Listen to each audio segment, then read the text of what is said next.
In addition, we started to look at progress, and we did multiple different ways of picking out each of the sections and sharing with staff the best methods to demonstrate progress, to let progress happen, and certainly in a minute I'll show you how they felt confident and comfortable if any visitor came in, particularly if they had the Ofsted badge on. So we went through different methods of that, and there's the Clevedon lesson again, and as you saw we'd spend some time just picking on one of the boxes. The Clevedon lesson went in for a couple of years, really working hard on that, and this was put in about 6 months before, maybe a year before that Ofsted inspection, which we knew we were building up for, because if we hadn't got anywhere with that, the school would have been in trouble. So what this does is demonstrate the top 2 boxes are about pre-learning, pre the lesson. The middle 2 are about the delivery of the lesson, and the bottom one's about things that the schools were doing outside of lesson time. So if I sort of use this little clicker thing here and here, a couple of things. Marking there was a key recommendation. We've introduced something called TIM marking, triple impact marking. It's something all the staff do, the students know all about it. And what it does, it didn't add work to the staff because they were told to do comment-only marking anyway. But we all know with marking, you get a bit of work that's been rushed to look at, and there's loads of mistakes in it already before you start. You give a book out, and in the worst cases, the student looks at the grade, oh, I've got a level 4, I've got something, and you say, right, title, outcome for the next lesson, and you just move on. We wanted the students to do more, so out of the triple, they do something before, something after, and the teachers do the comment-only marking in the middle. I could go into a whole session on that, but I won't. Pen portraits was the next key. How do you use data that you've got loads of in the planning for the lesson, so you can show overtly you have used that data to plan your lessons, because some teachers find that really hard. So we started to use something called pen portraits, which identifies some of that and how you use that. The Clevedon lesson was still there. Independent learning, a key in lessons, and homework was key for us. Repetitive, rubbish homework every week, set, not done, wasted lots of time. So we started looking at project-based homework over a period of time, cross-curricular. I'm sure you've done many things like that, but it really changed the way students looked at independent learning. The reflection time, obviously in lessons, but also key was our progress planners and how we use those.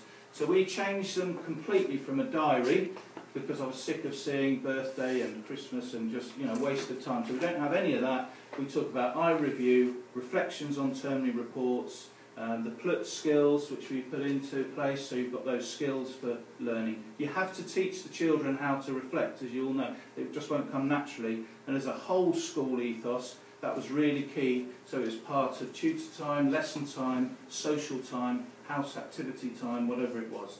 So that framework then ran as non-negotiable. Everyone does all of that. We do what we say, was the key for that one. So there's your dirty time. Again, trying to find different ways of sharing the reflection time, giving time for students to look at work before they gave it to you. I'm sure some of you have heard that phrase already.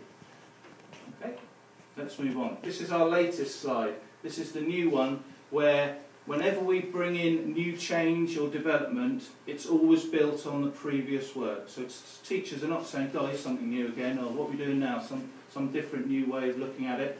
What we decided to do from that very start of values is have a visual. I like the visuals and the repeated messages, you can tell that already.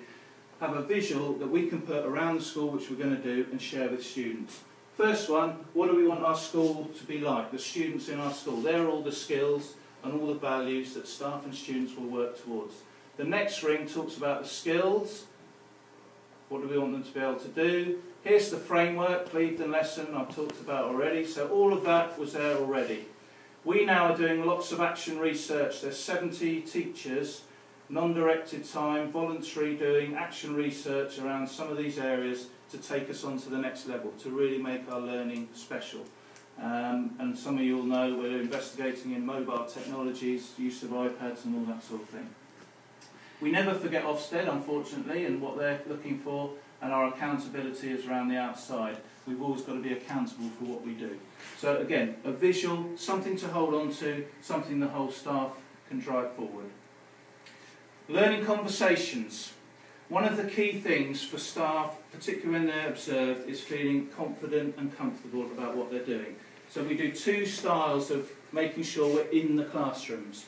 We've moved from when I first arrived, no observations ever happened, no formals, the doors were shut, that's what it was like. I'm very supportive of any professional association or union, but not when actually they're to the detriment of learning and what's going on in school. So, learning walks and just learning observations for coaching. That's what we do. We agree the focus, we look at various things. I'm not going to spend too much time. You probably do some of this. We then report back. So if we've decided to look at what the students were doing, how long were they doing whole class work, individual work, or whatever they were doing, a teacher can see, oh yeah, perhaps I'm talking too much or whatever it is. So we use those to help coach, but judgments were the key stumbling block, and they are for anyone, anytime. So what are we looking for? Let's share it. Do we talk to the students? Of course, that will happen. Do we talk to the teacher? And that was the key change that we put in for lesson observations. We must make sure that they understand it's progress we're looking for, not a teacher performance.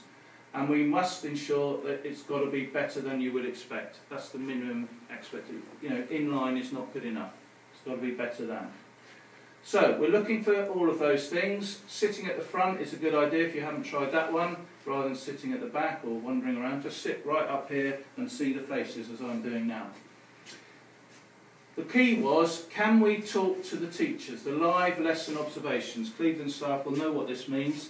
Basically, I decided that instead of us coming in with a clipboard, asking a couple of students what was going on, and then saying to the teacher, I'll see you later today, tomorrow, for the feedback, and spending 20 minutes deciding on what it was they were doing or not, actually, we're going to stop them as the lesson's going on. We'll not stop them, the lesson will go on.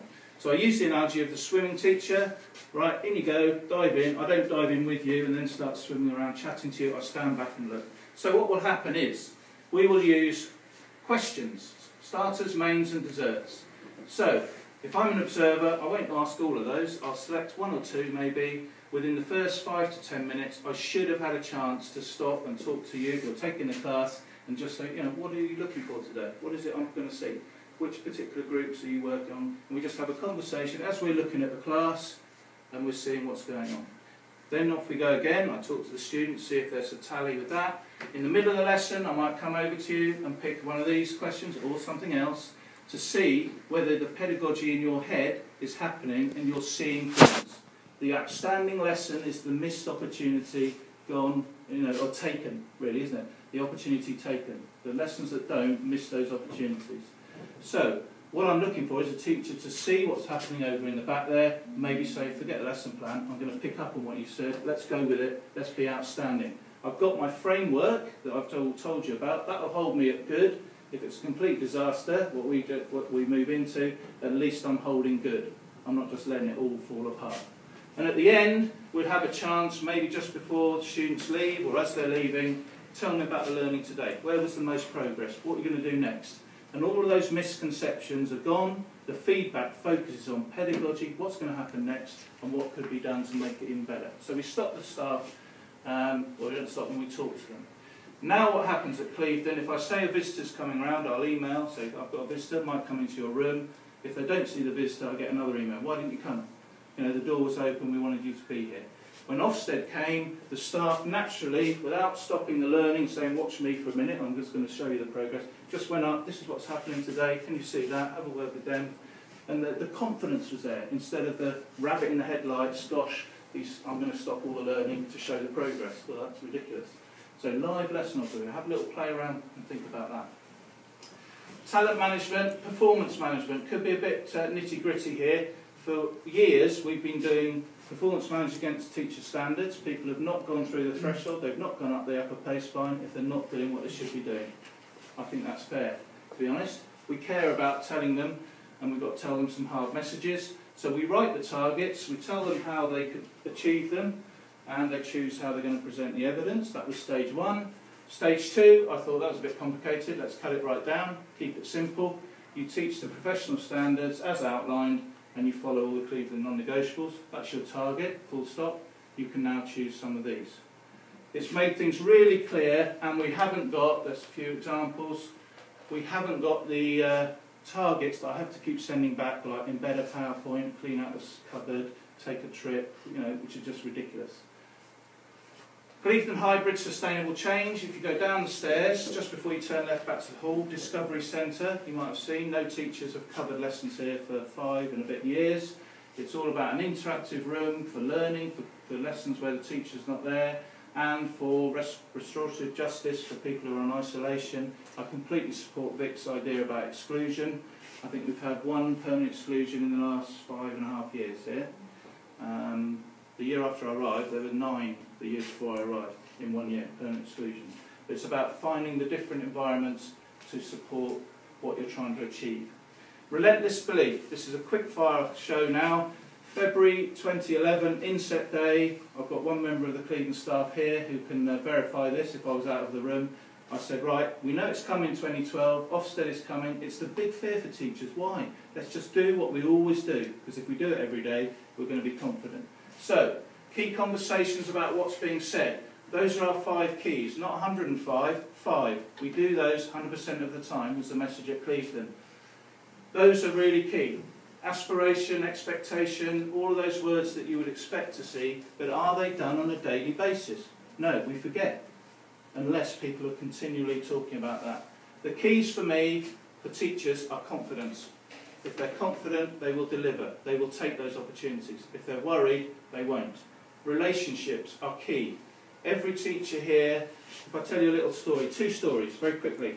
When I arrived as head, someone came with a big pile of papers. They said, they're the outstanding head teacher detentions from last year. So how many of those are there? 550. So I said, forget it.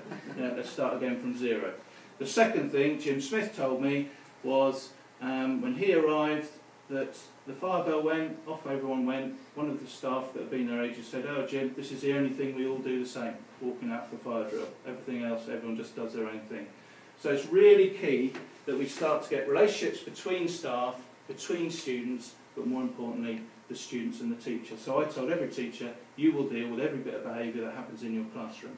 Not on your own, of course, but you will deal with it every time. You're never passing it to someone else. Go and see the head of department, because that's a waste of time, because they're going to be back at your door, and you've got that moment, and you haven't actually done it. So that was key for us. So, deliver what we say we do. In February 11, I said, I've written the outstanding report already. Here it is. Who thinks we can get outstanding? Because we were only satisfactory at this point. So the staff did a bit what you're doing, sort of looking at me a bit weird. No hands went up. They did that again 2 years ago when I said, who thinks we can get 70% A to C without English and Maths? We were on about 50, and it all went like that again. But it's about being relentless about your beliefs. So I said, there's the letter, look. There's the letter to students. You can quickly scan that with your new literacy skills, ready for the next framework. And then what I used was, and I'll say it, I used Jackie Beer's Little Perfect Ofsted book, the green book, read through, and I thought, wow, yeah. So I just wrote it out with Clevedon School at the top, put outstanding and said, right, how can we do this? We do that through the Clevedon lesson. How do we do this? We do this through our values. How do we do this? It's our aspiration, it's what we're doing. How do we get learning outcomes? Because it's the Clevedon learning lesson, and so on, and so on. And the key one I came to was here. And this is where it talks basically about consistency. And that is what I wanted to achieve. I did not want any gap in this school that an inspector could go and say, great, thanks very much, John. I'll go right in here and talk about inconsistency of marking or whatever. Or the students didn't know what the language of the school was. So that was key to me. So I said to the staff, the students got to believe that we actually believe they can do it, because they'll see straight through us if they don't. So it's about us doing that. And the roll-up, what do I believe? I had to say to them, it was that we could do it. And that's the Clevedon journey, and I hope I've done 20 minutes, because you want a nice cup of coffee and all that before the next session. Lots of little snippets, but I hope the message of ethos, the passion of what we do, and we just say, we do it Clevedon way, and other schools do it their way, which is brilliant, but we need something for us.